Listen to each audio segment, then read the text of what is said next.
እስልምና የሚለውን ቃል መጽሐፍ ቅዱስ ላይ ላሳያችሁ ነው። ልጆች ተከታተሉ እሺ።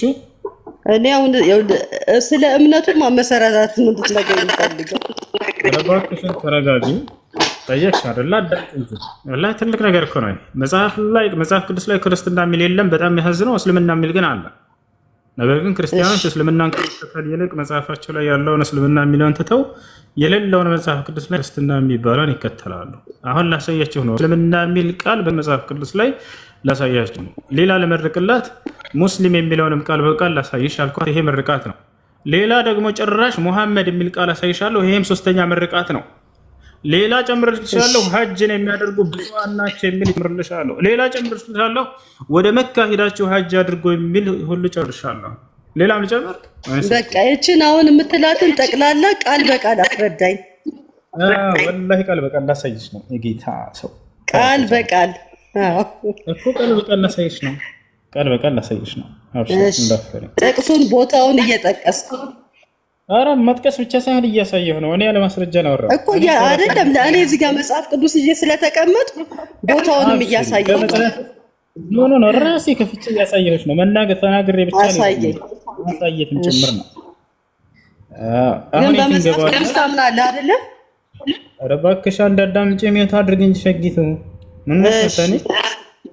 እሺ ይቅርታ በጣም ገስት ላይ ሰው አይታይኝም። እዚህ ነው መቆጣጠር የማልችለው። እሺ አሁን መጽሐፍ ቅዱስ ላይ ቀጥታ ልንገባ። የት እንገባለን? ጆብ ላይ እንገባለን። ባይብል መጽሐፍ እሱ አስፈላጊ ከሆነ ሞዴሬተር ስጠኝና ልቆጣጠር። ለዚህ ይታየኛል። እኔ 30 ሰው ስለሞላ ሞዴሬተር ለማድረግ አይመቸኝም።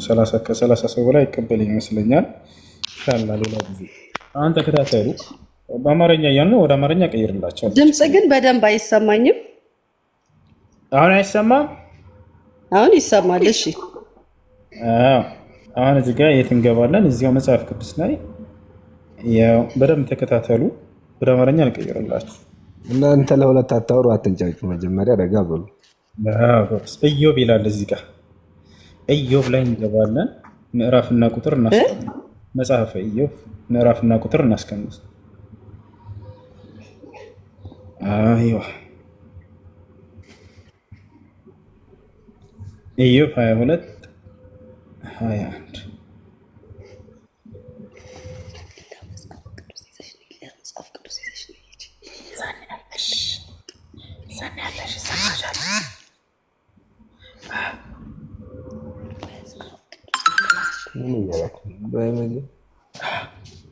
እሺ ያው እነዚህ ጋር መጽሐፈ ኢዮብ ምዕራፍ 22 ቁጥር 21 ላይ ገብተናል።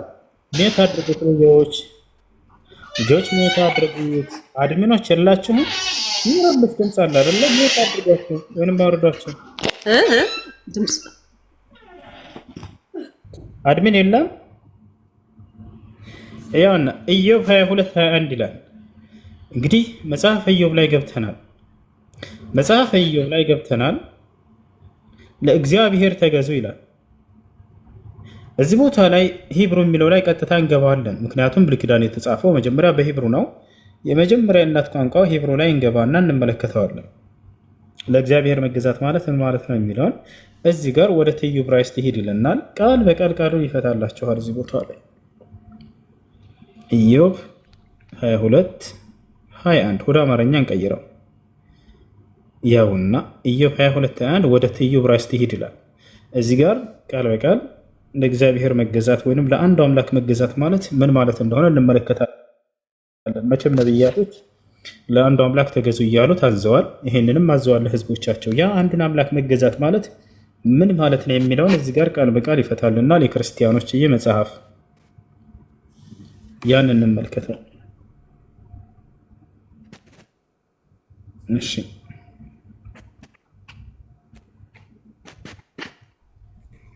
ያን እንመልከተው። ወደ አማርኛ እንቀይረው።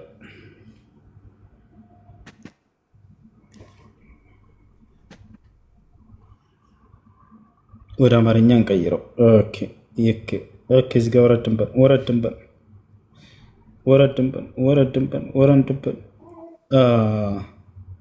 ምን ይላል ይሄ ቃል? እስኪ ኮሜንት ላይ ጻፉት። በአላህ ቁርአን ላይ አይደለም መጽሐፍ ቅዱስ ላይ ለአንድ አምላክ መገዛት የሚለውን ምን ብሎ አስቀምጠው እዚህ ጋር ምን ይላል ይሄ ቃል? ይህን ቃል በአላህ ኮሜንት ላይ ቀውጡት፣ ጻፉት። ምን ይላል? እስላም ሌላ ምን ልመርቅልሽ ነበር ያልኳት ያ ጀማዓ። ይህን ቃል ኮሜንት ላይ ድገሙት። ምን ይላል ይሄ ቃል? ሙስሊም ተመልከቱ። ለአንዱ አምላክ መገዛት ማለት ኢስላም ማለት እንደሆነ አስቀምጦታል እዚህ ጋር ይታያችኋል። እስላም አይደለም የምታመጣው ሙሉ ለምን ተሳይ መጽሐፍ ቅዱስ እኮ እንደሱ እኮ አይደለም ያመጣው እኮ ማብራሪያ እኮ ነው። ለዛውን ቆርጥ ነው ያሳየኸው። ምን ነበር ጥያቄው የልጅቱ? ድገመው ከነበርክ ምን ነበር ጥያቄው?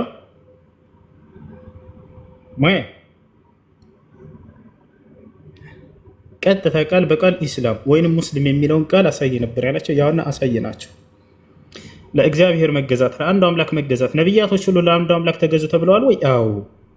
ያ ምን ማለት ነበር? ኢስላም ማለት ነበር። ያው ለእግዚአብሔር መገዛት ብሎ አስቀምጦታል። ኢስላም ካለ በኋላ እዚህ ጋር ኢስላም ካለ በኋላ ለእግዚአብሔር ለአንዱ አምላክ መገዛት። የሚገርማቸው ወደ አረበኛ በቀየሩት አልኹዱዕ ሊላህ ወልኢስቲስላሙ ሊላህ ይላል። ለአላህ ብቻ በብቸኝነት መገዛት ኢስላም ማለት ነው ብሎ አስቀምጦታል። ያ ነው። ሌላ ልጨምርላችሁ። ሙሐመድ የሚል ቃል ባሳያችሁ ውስጥ በመጽሐፋቸው ላይ የገዛ መጽሐፋቸው ላይ ሙሐመድ ቃል በቃል ምን ሊሰራ መሰለህ የፈለገው ሙሐመድ የሚለው ቃል በቃል በመጽሐፋቸው ላይ ባሳያቸው ይመስላችኋል? ሜት አድርጉት አንድ ጊዜ። ገስት ላይ ሰው አይታየኝም። አለሽ አለች እሱ እሺ አለሽ። እስላም የሚለውን ወይንም ሙስሊም የሚለውን አሳየኝ። እያወርን አሳያችሁ። ይህን ይመስላለሽ። ጥያቄ ያለ ይቀጥል። ገስት ላይ ሰው አይታየኝም። ክርስቲያን ካለ ጥያቄን መቀጠል ይችላል። ሰላም አለይኩም ወራህመቱላሂ ወበረካቱ።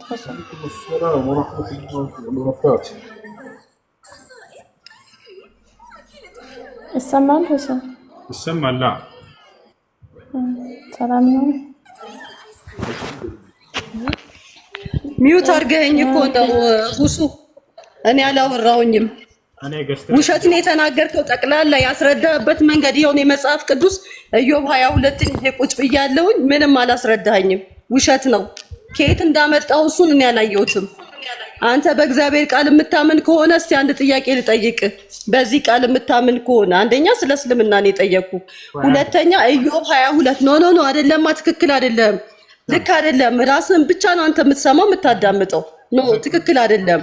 የማይውለውን ነገር ከየት እንዳመጣው በምንድን ነው ማስረጃው? አሁን እሱ ይኸውልህ እውነተኛ የእግዚአብሔር ቃል እኮ ዘኛ ጋር አለ አይደለ? አይ ነውር ነው እንደዚህ አይባልማ። ትክክል አለም ካስተማርክ ይኸውልህ አንተ እውነተኛ የኔ መንገድ ነው ካልክ በእውነት አስደምር። አዳዝሉ ሀታት በቃ ይሄ ነው። ክርስቲያኖች ወላሂ መጽሐፋቸውን ይክዳሉ።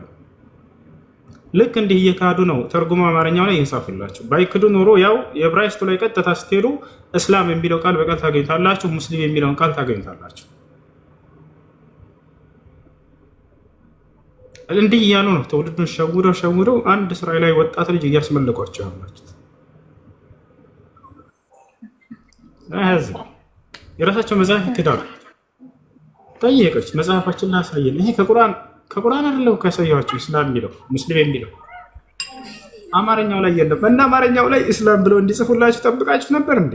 የዛኔማ እስልሙ እያሏችሁ ነው ቄሶቻችሁ ማለት ነው። ለምን ይዋት ሆናላችሁ? አማርኛው ላይ ሙስሊም ብለው እንዲጽፉላችሁ ጠብቃችሁ ነበር? እስልምና ተከተሉ ብለው እንዲጽፉላችሁ፣ ለአንዱ አምላክ ለእግዚአብሔር መገዛት ማለት እስልምና ማለት ነው ብለው እንዲጽፉላችሁ ፈልጋችሁ ነበር? ይሄማ ስለሙ ማለት ነው። ገና ሌላ ሰርፕራይዝ አሳያችኋለሁ። ቃል በቃል ሙሐመድ ቢለውን ቃል አሳያችሁ ነበር። ሙሐመድ ቢለውን ቃል እንዲጽፉላችሁ ጠብቃችሁ ነበር። ይሄማ ስለሙ ማለት ነው። ምንድነው የምታደርጉት ከተባለ ይሄ ትርጉም ነው እጃችሁ ላይ ያለው መጽሐፍ ቅዱስ አይደለም። የመጽሐፍ ቅዱስ ትርጉም ነው አማርኛ አይደለ? የመጽሐፍ ቅዱስ ዋና መሰረቱ የእናት ቋንቋ ምን ነበር የተጻፈበት ከተባለ ሄዳችሁ እሱን ጠይቁ። ዕብራይስጥ ነው ይሏችኋል አይደለ? ዕብራይስጡ ላይ ሄዳችሁ ቃል በቃል እያንዳንዱን ቃል የሚፈታላችሁ ቦታ አለ። ባይብል ሀብ አለ። ሄዳችሁ እዚያ ጋር እያንዳንዱን ቃል ተመልከቱት። ለአንድ አምላክ ለእግዚአብሔር መገዛት ማለት እስላም ማለት ነው ብሎ አስቀምጦላቸዋል። እዚያ ላይ እስላም የሚለው ቃል ኖሮ ክርስትና የሚለው ቃል አለመኖሩ ግን በጣም የሚያሳዝነው በክርስቲያኖች መጽሐፍ ላይ ለዚያው ይፈቻል። ይሄ ነው መሆን ያለበት። አሁን እኛ ጋር ለምሳሌ አማርኛው ትርጉም አለ አይደለ? ትርጉሙ ለአንድ ሰው መጥቶ ሲተረጉም ቢሳሳት ወዴት ነው የምንሄደው? የእናት ቋንቋ መጀመሪያ የተጻፈበት አረበኛው ላይ ሂደን እንየው እንባባላለን። አሁን ልክ በዚህ መሰረት እናንተ ምን ታደርጋላችሁ? አማርኛው ላይ ይሄ ትርጉም ሊሳሳት ይችላል፣ ሰው ገብታችኋል? ያን ጠብቁ፣ ሊሳሳት ይችላል ብላችሁ ነው የወረደበት ቋንቋ አማርኛ አይደለምና የወረደበት የተነገረበት ዕብራይስጥ ነው ብላችሁ ካመናችሁ ዕብራይስጡ ላይ ሄዳችሁ የእናት ቋንቋ ምን ይላል እያንዳንዱን ቃል ተፈቶ ተቀምጦላችኋል። እዚያ ጋር ሄዳችሁ ተመልከቱት። እስላም የሚል ቃል እዚያ ጋር ታገኛላችሁ። ሙስሊም የሚል ቃል ታገኛላችሁ። አስተውሉ፣ አይምሮ አላችሁ። እሺ፣ ሌላ ጥያቄ ያለው አለ?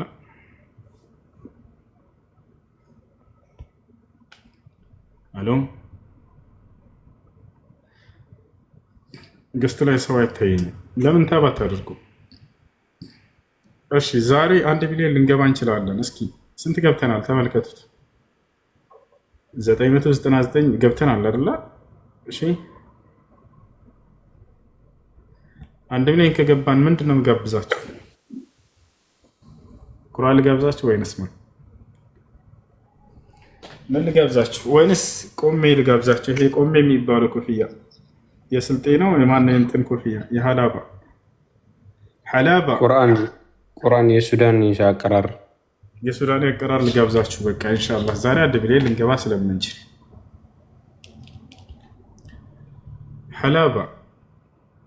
እሺ ቁርአን ልጋብዛችሁ።